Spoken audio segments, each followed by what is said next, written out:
korbankan segala-galanya untuk kau. Jiwa raga aku untuk kau. Apa lagi yang tak cukup, Amar? Tapi semua dia berlaku. Kau diam! Aku berhenti kerja. Aku jadi hamba kau. Ini yang kau buat dekat aku. Ha? Nakkan aku kau ada orang lain, Amar. Amar sakit, Amar. Abang tak minta semua dia berlaku, sayang. Tak terlintas pun dalam hati abang. Niat abang tak ada pun abang nak curang dengan saya sebenarnya. Tapi sekarang ni, abang cakap baik-baik, abang cakap elok. Sayang pasal abang tinggalkan saya. Saya Ahmad Ilhami dengan ini tanpa paksaan menjatuhkan talak satu kepada isteri saya Adini Zahira binti Firman Shah.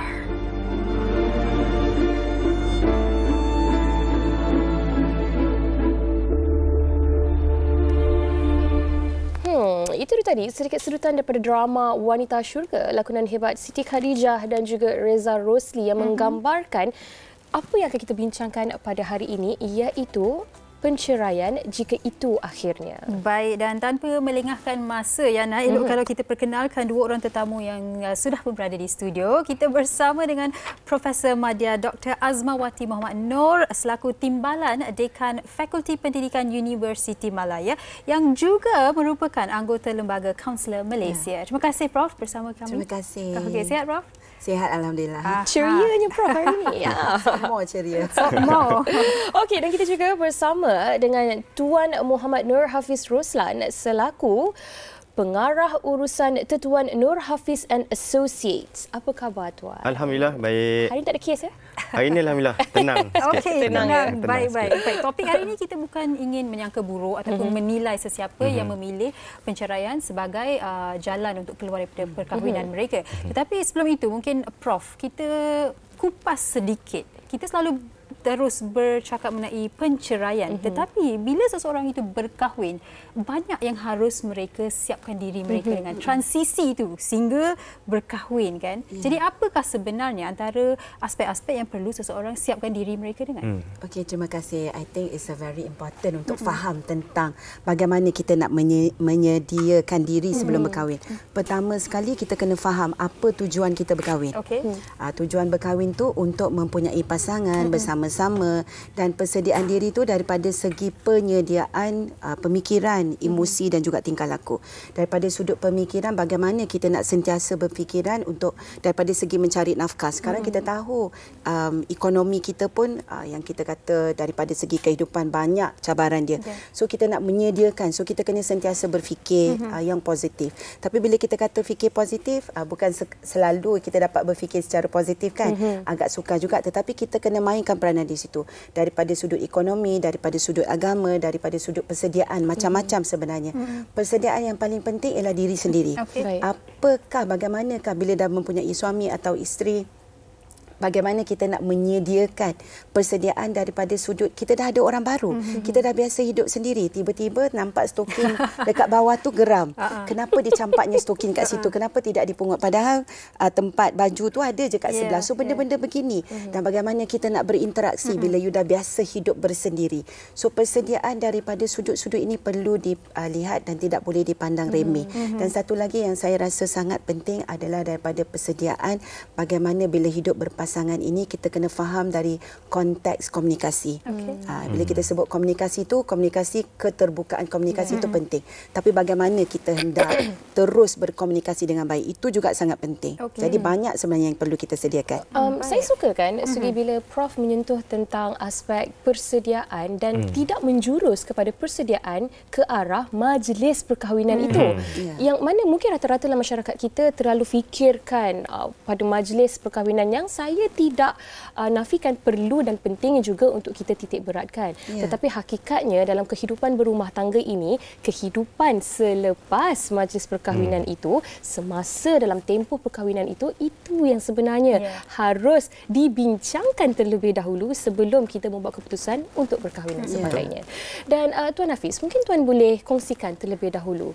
Kalau kita lihatkan sekarang ini statistik dan juga laporan-laporan ataupun berita-berita dan cerita-cerita yang kita dengar seolah-olah mengatakan penceraian itu dah menjadi trend zaman sekarang. Walaupun sedih apabila kita mendengar ada yang memberikan julukan sebegitu terhadap penceraian sendiri, tetapi hakikatnya, realitinya, betapa terukkah keadaan penceraian sedang berlaku di Malaysia pada saat dan ketika ini, Tuan? Okey, terima kasih Wena. Terima kasih juga kepada rakan saya, Profesor, juga host-host yang ada dalam bersama wanita hari ini. Okey, jadi bila kita cerita berkenaan dengan statistik, kita kena pergi kepada Jabatan Perangkaan Malaysia lah. Okey, sebab banyak statistik, NGO buat statistik, universiti buat statistik, mungkin Peguam tak sempat nak buat statistik. Sebab dia mungkin akan buat statistik, pendapatan dan juga kes dalam firma masing-masing lah. Baik. Okay, jadi mahkamah mungkin JKSM ada buat sebagainya. Tapi kita ambil Jabatan Perangkaan. Daripada Jabatan Perangkaan, kenapa dalam Malaysia antara tahap kebahagiaan masyarakat, salah satunya adalah kita melihat kepada keluarga, kekeluargaan, institusi kekeluargaan. Jadi dalam tajuk institusi kekeluargaan ini perkahwinan dan juga perceraian. Tapi bila statistik daripada Jabatan Perangkaan, perbezaan orang berkahwin dan juga orang bercerai sangat jauh. Okey, contoh 2021 betul-betul kita dalam habis COVID. Awal-awal lah habis COVID. 2021 dengan 2022 daripada katalah 221,000 pengurangannya jadi 211,000. 1,000 orang kurang kahwin tahun 2022. Okey. Tak apalah, 1,000 je kurang kahwin. Tetapi dalam tahun yang sama, tahun 2022 tersebut, pertambahan sebanyak 19,000 ataupun 20,000 kita ambil senang yang bercerai. Maksudnya pertambahan perceraian dan juga pertambahan perkahwinan sangat jauh. 0.05% kurang kahwin, pengurangan. Tapi penambahan perceraian 40%. Jadi dapat bayangkan betapa besarnya gap. Jadi apa yang kita lihat, ini bukan sebagai satu trend, bukan satu trend. Tapi sebenarnya persediaan bagaimana zaman sekarang, anak-anak zaman sekarang ataupun muda-mudi zaman sekarang, termasuk juga tak kita boleh cakap muda-mudi ya, sebab ada juga yang 30, 35 baru berkahwin. Jadi ketahanan dalam menghadapi kerukunan rumah tangga tu yang paling penting. Jangan takut untuk berumah tangga, jangan takut untuk berumah tangga. Jangan sampai ada satu stigma no woman no cry ke. Itu tak apalah, tu zaman saya dululah. Apa lagi tak nak berkahwin dan sebagainya. Salah sebenarnya sebab perkahwinan ini diumpama macam ni. Kita lapar, kita kena makan. Kita ngantuk, kita kena tidur. Dan kita manusia ni kita ada nafsu. Penyaluran nafsu yang betul adalah mempunyai pasangan yang mendamaikan kita, menenangkan kita dan setiap kita ada pasangan kita. Jadi pasangan kita seorang lelaki dengan seorang perempuan, maka berkahwinlah dia. Jadi persediaan adalah kenapa saya kata daya tahan. Kerana dalam perkahwinan ni, daya tahan, berlakunya banyak perceraian dalam tempoh 5 tahun yang pertama. Yang ni siapa nak kahwin kalau yang Muslim. Perangkaan tadi dia bukan untuk Muslim saja tau. Dia termasuk sekali dengan non-Muslim. Maksudnya seluruh rakyat Malaysia. Untuk Muslim, untuk saya kongsikan pada tuan-tuan di rumah, antara yang jadi penyebab utama dalam tempoh 5 tahun pertama perkahwinan berlaku perceraian ni, antara alasan-alasan ataupun daripada statistik tersebut, sangatlah kadang-kadang kita dengar kelakar dan tidak munasabah. Okey, contohnya perkara pertama, dia bukan dah pasal pukul, pasal kecurangan. Kita selalu yang tu kan dengar kan. Saya pun selalu muncul kat wanita hari ni cerita pasal curang, pasal ni. Tak, jom kita pergi yang pertama. Adakah berdengkur antara pasangan ni berdengkur? Yang pertama ni nak tahu apa? Contoh bergaduh sebab apa? Punca perceraian adalah disebabkan, tajuk besar dia adalah saya lupa dia punya tu dua cara pemikiran yang berbeza. Okey. Punca perceraian, orang ni nak tengok televisyen ni, tajuk cerita ni, si suami nak tengok cerita ni. Contoh suami minat bola, isteri tak minat bola, dia nak tengok drama Korea. Bergaduh satu. Lepas tu tiba-tiba tidur bangun lewat. Macam tadi Profesor Kak Azzi lah, saya rasa saya dah biasa kan. Profesor kata pasal isu stokin.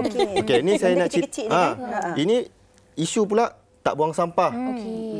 Lepas tu isu suami tak berminat dengan apa yang dipakai oleh isteri, minyak wangi. Betul. Ataupun apa cucian baju. Faham tak? Faham, So benda-benda kecil ni bila kita dengar dan kita rasa remeh, tetapi mungkin tak remeh pada generasi di luar sana yang sekarang kita dalam TikTok dan sebagainya.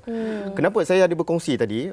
Kadang-kadang kita bagus hanya TikTok dan satu peluang yang baik juga kepada pakar-pakar dan memang yang dalam bidangnya untuk bercakap apa yang perlu dia berkongsi info yang baik.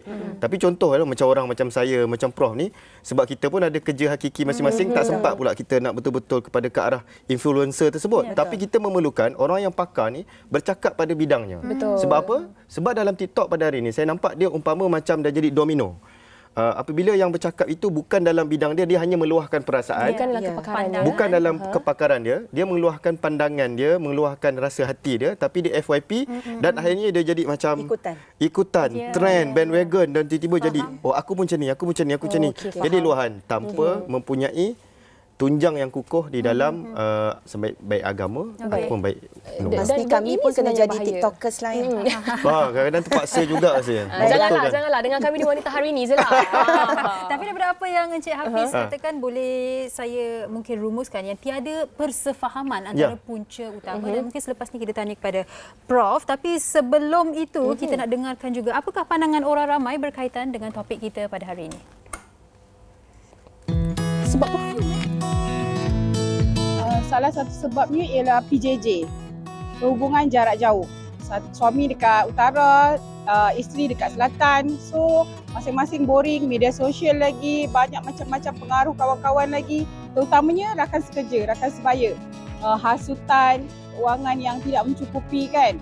Boleh dijadikan punca perceraian lah pasangan sekarang. Pasangan terlalu muda pun ia juga. Kahwin terlalu muda, tak ada pengalaman, tak ada kewangan yang kukuh. Secara general lah, kebanyakan pasangan yang bercerai ni daripada segi communication, lack of communication. Kalau kita tak suarakan isi hati masing-masing kan, kalau benda tu tersimpan and benda tu akan jadi satu perasaan yang macam berharap, and bila benda tu tak jadi, benda tu akan jadi pergaduhan. Kalau betul-betul tak ada jalan penyelesaian, dah cuba sehabis baik tapi tak mampu untuk betulkan keadaan, mungkin perceraian tu salah satu jalan yang baiklah. Sebab banyak kita tengok lepas bercerai pun orang tu boleh bahagia. Macam bagi pendapat saya, untuk perceraian ni, permasalahan pertama adalah komunikasi. Komunikasi adalah benda yang paling kita titik beratkan lah dalam hubungan suami isteri. Sometimes ada certain my friend tu dah tak boleh tahan sebab lelaki dia terlebih fokus kepada kawan, keluar malam. Rumah ni mostly perempuan yang kena handle, isteri yang kena handle. Dah lama bertahan sampai satu tahap memang kita tak boleh nak cope lagi dengan this marriage dan so one of the reason memang communication and kesefahaman lah. Baik, semakin hangat perbincangan kita dan di awal tadi saya dan Yana merahsiakan tetamu ketiga kita yang saya rasa bukan lagi rahsia sekarang ini. Sudah pun terhubung dalam talian kita bersama dengan Datuk Yusof Haslam. Selamat tengah hari Datuk. Datuk, Assalamualaikum. Waalaikumsalam. Sihat Datuk? Ya. Okey. Datuk berseorangan di situ ataupun Datuk Fatimah ada di sebelah? Saya tengah bekerja di ofis ni. Terima kasih Datuk meluangkan masa bersama kami.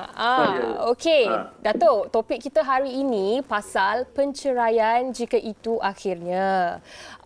Dan Yana nak tanyalah kepada Datuk sendiri kan sebagai orang lama. Dan dah pun mendirikan rumah tangga bersama dengan Datuk Fatimah lebih daripada 40 tahun. Yang kita lihat, hari tu saya jumpa Datuk di event glam pun saya tengok, wow, sweetnya Datuk dan Datin. Tapi kan Datuk, mungkin Datuk boleh beri pandangan Datuk secara peribadi tentang, saya nak tanya tentang ketahanan ataupun daya tahan pasangan dahulu terhadap satu sama lain dan juga daya tahan pasangan sekarang terhadap satu sama lain. Menurut Datuk, ada beza tak orang dulu bercinta dan orang sekarang? Bagi saya, orang dulu bercinta, orang sekarang tak ada beza. Ini soal perasaan kan. Tapi bagi saya lah, dalam rumah tangga ni yang paling mustahak sekali ialah kesabaran kita, tolak ansur. Dan tolak ansur ni juga harus ada give and take. Maksud dia, kedua belah pihak, baik suami, baik sang isteri, harus tolak ansur lah. Maksud dia tak boleh kita nak ego, kita rasa kita yang betul. Jadi kalau ada sikap tolak ansur tu, saya rasa insyaAllah Dan suami sebagai khalifah dalam rumah tangga, of course kita kena mainkan peranan kita sebagai kita ketua rumah tangga. Ya. Okey, baik. Dan Datuk, biasa orang cakap cinta itu adalah asas perkahwinan. Rasa kasih sayang itu adalah asas perkahwinan. Betul, cinta, kasih sayang. Tetapi cinta sahaja tak cukup untuk perkahwinan itu berlangsung. Jadi mungkin Datuk boleh kongsikan apa antara aspek-aspek yang Datuk dan Datin sendiri sering kali orang kata reflect lah dan cuba untuk perbaiki supaya perkahwinan itu lebih disemarakkan. Ayat Farin Ahmad tu. Dia gini, sebenarnya kalau kita kata soal cinta, kita zaman cinta, of course zaman kita belum kahwin, kita cinta memanglah orang kata mekar ibarat bunga yang berkembang, kan? Memanglah segala-galanya kita boleh sacrifice, kita menjaga hati masing-masing. Kalau pasangan kita ada kurang, kita boleh terima. Tapi apabila you melalui proses perkahwinan, kita ingat, bila kita dah berkahwin, soal cinta dah jatuh nombor 2. Soal tanggungjawab, soal keperhatian kita kepada keluarga kita untuk masa depan kita, pasangan kena give and take. Sebab kita menguruskan rumah tangga. Betul. Bukan lagi jumpa kat luar sekali, pergi dating kan, jadi benda ni, rumah tangga, nak bina rumah tangga ni bukan satu perkara yang senang. Sebab kita lagi tidur sebelah isteri kita, isteri tidur sebelah suami. Betul. Jadi adalah. Bahkan dari hari kita jumpa, kita ada perasaan bosan pun ada, perasaan jemu pun ada. Itu memang sebagai manusia tak boleh lagi. Tapi you kena buang segala perasaan ni. Ingat inilah isteri kita, inilah suami kita dunia akhirat. Kita hidup bersama dia. Apatah lagi you ada anak. Betul. Anak tu merupakan zuriat kita. So kita kena sacrifice. Kita kena jaga hati masing-masing. Betul. Nobody is perfect in this world. Dalam rumah tangga tak siapa yang perfect. Tapi suami kena main peranan dan si isteri juga harus main peranan. Buang ego. Sebab saya tak nafikan terdapat isteri yang degil walaupun suami dia ujuk, dia tak layan juga. Dia masih lagi membeku dalam hati dia, rasa macam dendam pasal suami dia keluarkan perkataan-perkataan yang marah kan. Jadi isteri juga harus sacrifice. Betul. Saya tak kata suami juga main peranan. Suami main peranan, tapi kalau isteri juga tak main peranan. Kecuali kalau sang isteri itu curang, kalau sang suami itu curang, itu lain cerita. Itu pun cari jalan kedamaian. Dalam kehidupan kadang-kadang kita ada terpesong, si suami terpesong, lelaki dia, perempuan, isteri dia agak terpesong. Tapi cari jalan kedamaian, perbaiki apa yang dibuat silap tu. Betul. Kan? Saling melengkapi ya, Datuk? Ya, saling melengkapi. Untuk dapat lengkap 100% tak boleh dapat lah. Kita akan ada hari ni, kita lepas sebulan kan ada bergaduh. Betul. Tapi kita harus betul-betul ingat satu, rumah tangga kau kekal rumah tangga ni buat selama-lamanya. Kalau nampak perempuan cantik kat luar, dia kena padamkan perasaan tu, you ada bini tadi. Yang wanita pun yang bekerja kat pejabat, office kan, ada nampak staff dia kat sebelah. Sebuah orang ke yang handsome ke apa dok tackle ni, jangan tergoda. Jangan tergoda. Dunia ni sebenarnya banyak cabaran, banyak godaan. Jadi you kena give and take, you kena ingat satu je. You nak kekal rumah tangga hingga ke akhir hayat. Masya Allah. Saya kira kan Datuk, itu adalah rumusan yang terbaik daripada Datuk Yusof Haslam. Dan sedikit terakhir Datuk, mungkinlah nanti Fatimah tengah menonton wanita hari ini kan. Mungkin ada sesuatu yang nak disampaikan kepada Datin Fatimah, silakan. Kepada isteri saya ya? Ya. Kepada isteri saya dah kahwin dah 41 years. Wow. Ya, kita dah masing-masing dah, saya pun dah 70, Datin pun dah hampir 70. Bagi saya sehabis daya yang boleh, saya suami isteri, kita nak kekal rumah tangga ni. Kita nak mencari kedamaian kehidupan. Ada anak, cucu, maybe kita ada cicit tu masa nanti kan. Kita nakkan kedamaian.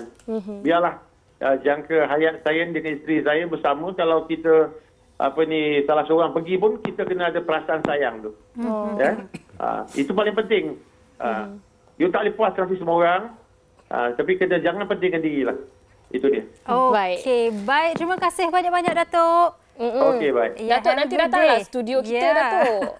Janganlah call-call je. Datin pun dia sekarang ni dia jadi ketua wanita Perkim Selangor. Baik. Itu dia sibuk tu. Tak apa, nanti ada waktu datang ke studio wanita hari ini. Okey. Terima kasih Datuk. Okey, jumpa lagi. Okey, Prof dan juga Tuan Hafiz, bila apa yang Datuk kongsikan, kita dengar pun rasa sweetnya. 41 tahun dah berkahwin dan dalam tempoh tu pasti mereka memaafkan satu sama lain berkali-kali. Dan tadi Datuk menyentuh mengenai ego. Ini kita sering kali dengar. Letakkan ego, ketepikan ego kita dan banyakkan berkomunikasi. Dan Prof mengatakannya komunikasi terbuka itu keterbukaan dalam komunikasi sangat penting. Tapi itu juga menjadi masalah. Kadang-kadang dah luahkan, lepas tu pasangan sentap. Betul. Macam mana, Prof? Okay. Terima kasih. Sebelum kita sebut tentang keterbukaan, cara kita bertutur tu penting. Okey, contoh stokin tadi kan. So elok-elok kita boleh cakap, abang stokin dekat situ boleh tolong angkat tak? Kat sini je, tolong buangkan.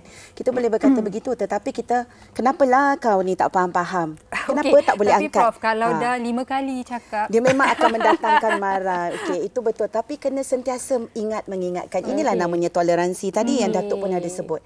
Tetapi saya juga nak menyentuh tentang komunikasi yang non-verbal. Okey. Kadang-kadang kita lihat komunikasi verbal ni dia sebenarnya Uyana dengan Sugi dia dalam 38% sahaja. Selebihnya ialah non-verbal.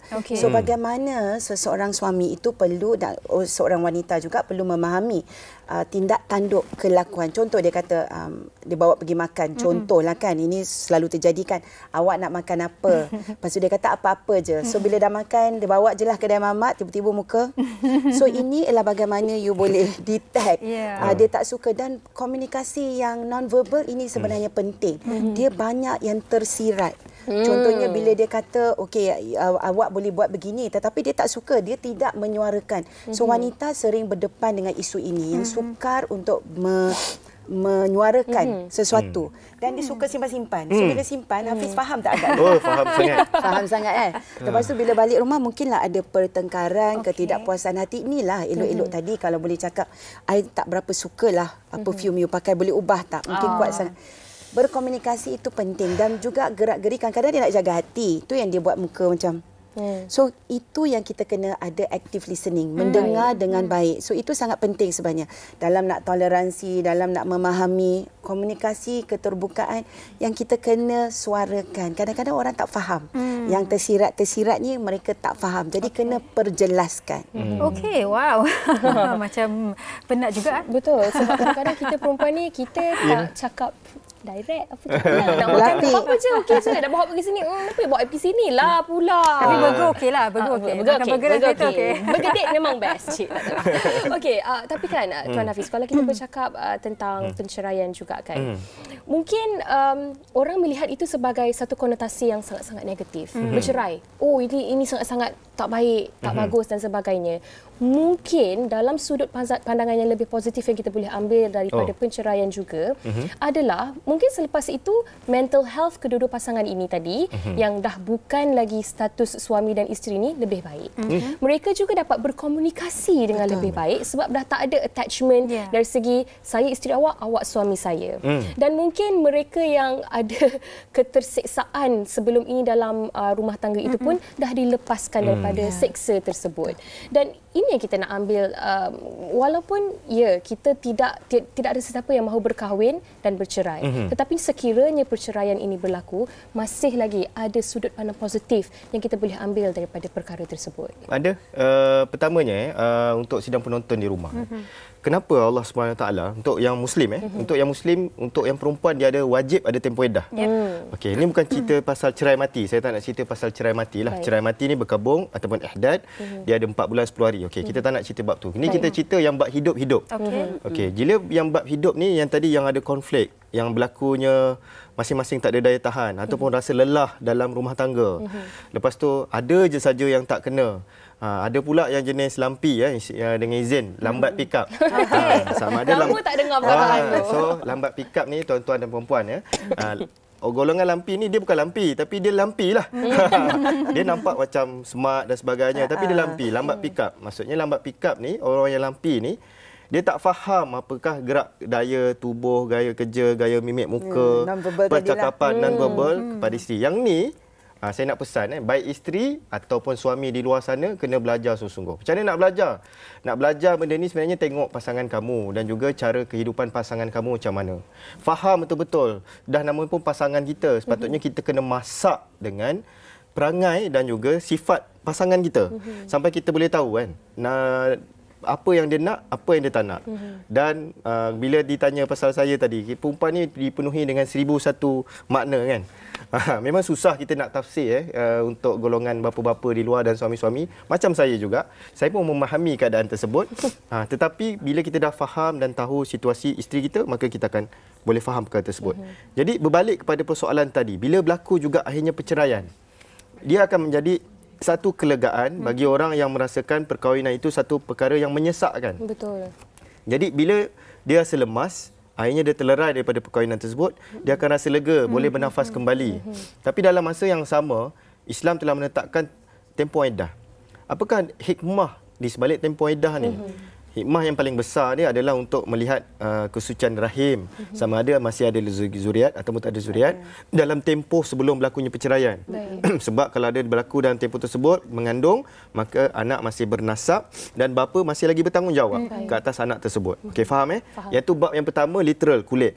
Tapi rohnya, apakah hikmahnya? Hikmahnya dalam tempoh iddah inilah untuk memperbaiki kesalahan-kesalahan masing-masing, memujuk dan juga muhasabah apa yang dia rasa salah. Sebelum ni mungkin ketika tak berlaku perceraian, dia bergaduh saja.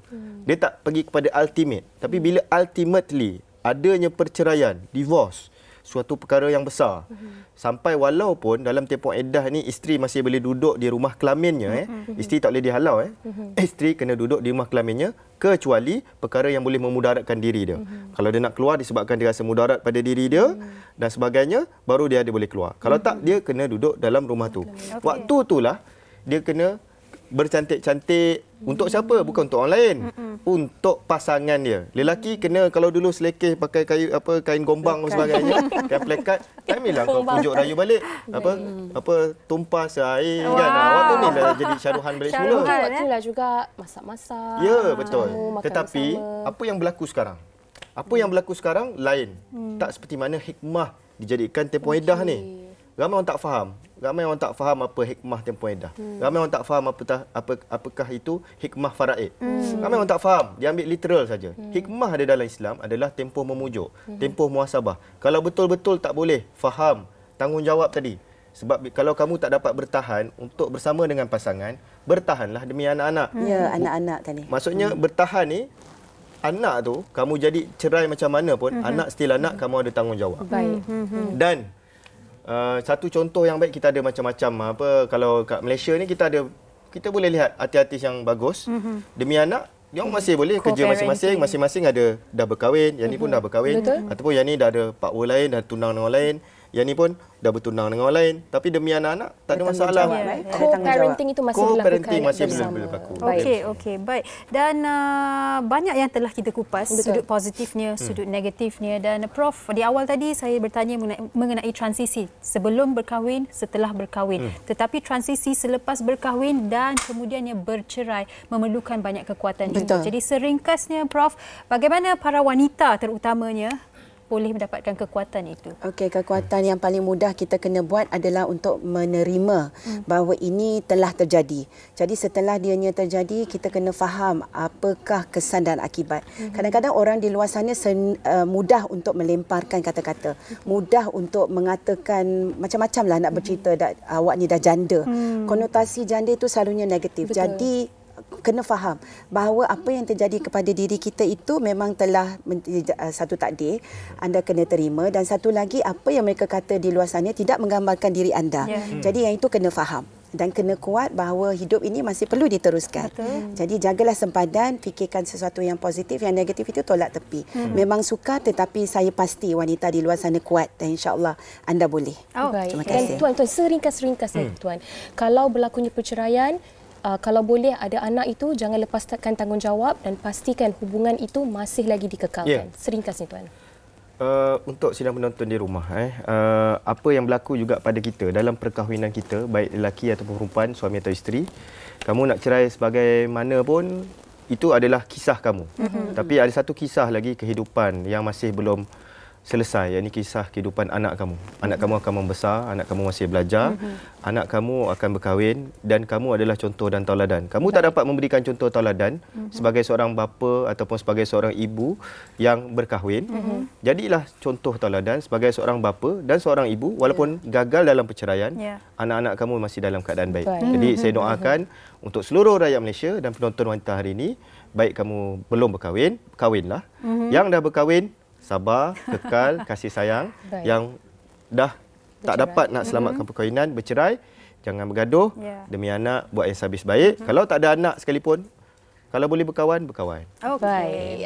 Itulah rumusan yang terbaik untuk perbincangan kita pada hari ini. Terima kasih Prof. Azzi, terima kasih Tuan Hafiz atas perkongsian dan ilmu yang dicurahkan bersama dengan kita pada hari ini, dan diharapkan kepada kita semua lebih berlapang dada apabila berkaitan dengan topik penceraian, dan jangan kita label orang yang bercerai ini dalam konotasi yang negatif.